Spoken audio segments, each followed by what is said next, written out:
Oke, malam ini kita bahas gimana cara bikin biotonik ya. Biotonik itu istilah aja lah ya. Jadi bio itu kan hidup, tonik itu kan suplemen. Jadi suplemen untuk merangsang percepatan pertumbuhan gitu ya, kurang lebih seperti itulah ya. Nah, sekarang apa aja sih bahannya gitu ya. Bahannya monggo silakan kalau mau dicatat.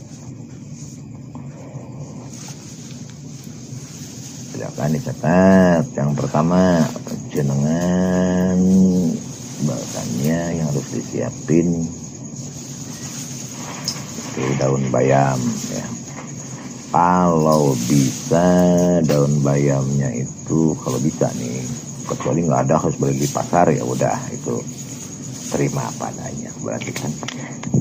Tapi kalau pingin bagus ya sempurna itu bayamnya terserah mau bayam potong bayam cabut ya, itu ngambilnya pagi hari sebelum jam 6 pagi sebelum jam 6 atau sebaliknya malam hari ya.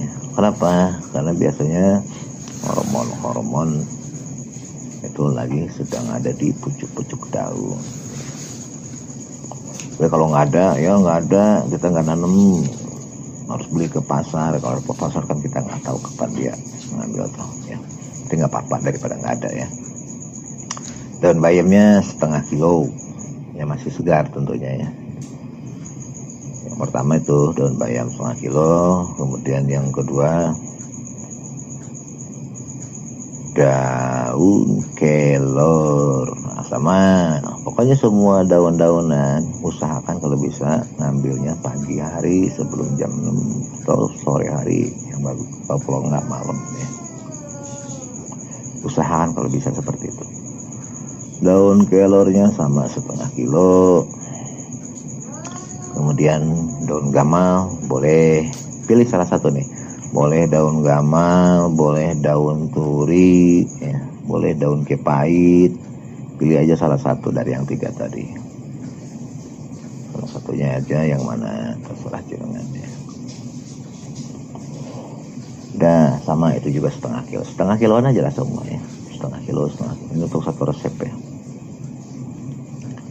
Ulangi, daun bayam setengah kilo, daun kelor setengah kilo ya, daun kelornya 1 kilo boleh nggak? Oh itu lebih bagus lagi kalau ada, minimalnya setengah kilo ya. Terus daun kresede atau daun gamal boleh yang ketiga ya.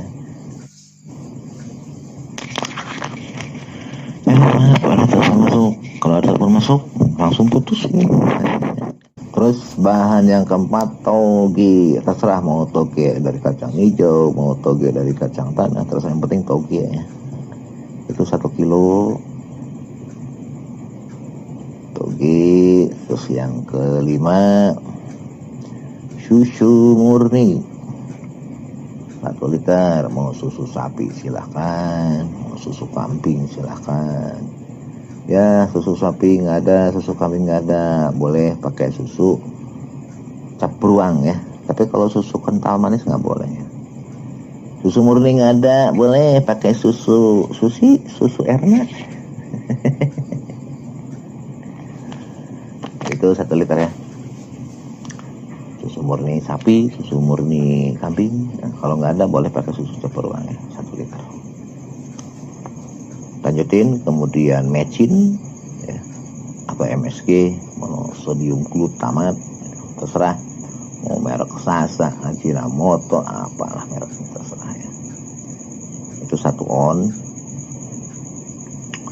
Kemudian air kelapanya 10 liter.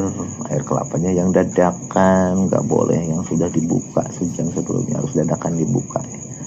Ya kelapanya kayak ngambilnya kapan aja, mau sudah dipetik 2-3 hari sebelumnya nggak apa-apa, yang penting saat dibuka diambil airnya itu dadakan ya. Kemudian gula aren setengah kilo, kemudian QRR, kuantum rotan revolusioner, itu 100 mili dari yang sudah dikembangkan ya. Cara mengembangkan kan udah kita bahas ya di hari yang pertama kemarin ya. Itu bahan-bahannya ya. Jadi silakan siapkan dulu bahannya semua ya. Nah habis itu baru kita proses pembuatan. Gimana caranya gampang. Semua daunan tadi ya, mau daun danan termasuk toge ya, itu cuci bersih dulu pakai air hangat koko ya, cuci air hangat koko. Setelah itu baru nanti di blendernya pakai air kelapa yang 10 liter tadi. Asalnya air kelapanya nggak cukup, tinggal ditambahin blendernya pakai air susu murni tadi. Nah terus mecin pun di blender, susu di blender ya. Terus gula aren ya, yang setengah kilo itu direbus dulu ya, direbus pakai air biasa aja lah, setengah kilo cukup dengan 1 liter, nggak apa-apa. Tuh sampai betul-betul mendidih. Nah selesai itu gula aren tersebut biarkan jadi dingin. Setelah dingin, QRR yang 100 ml masukin ke air gula tadi ya.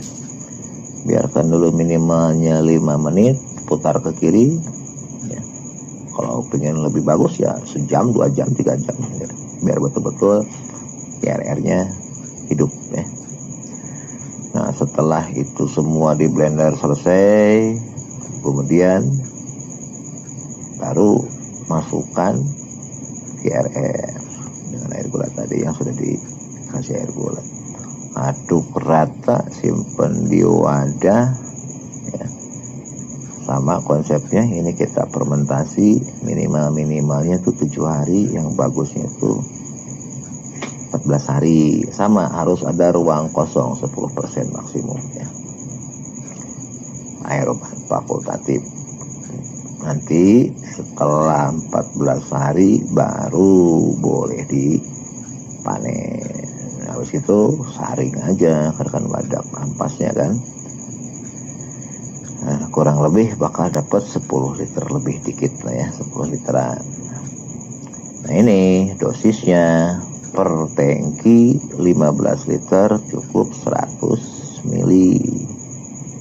Kalau lebih dari 100 mili, misalkan 200 mili 1 gelas, itu pengalamannya ya nanti pertumbuhannya terlalu cepat ya. Kita pernah nyoba ke pohon cabai ya, ternyata daunnya itu bisa jadi 2, 3 bahkan sampai 4 kali lipat dari ukuran normal. Kita pernah coba ke daun bayam segede-gede piring akhirnya. Kalau dosisnya terlalu tinggi, yang normal ideal cukup dosisnya 100 mili per tangki. Kapan masuk? Mulai umur 5 HST ya. Umur 5. Berapa kali spraynya atau aplikasinya nanti disemprotkan aja ya. Semprotkan. Nah itu tergantung kebutuhan ya. Artinya kebutuhan tuh gini.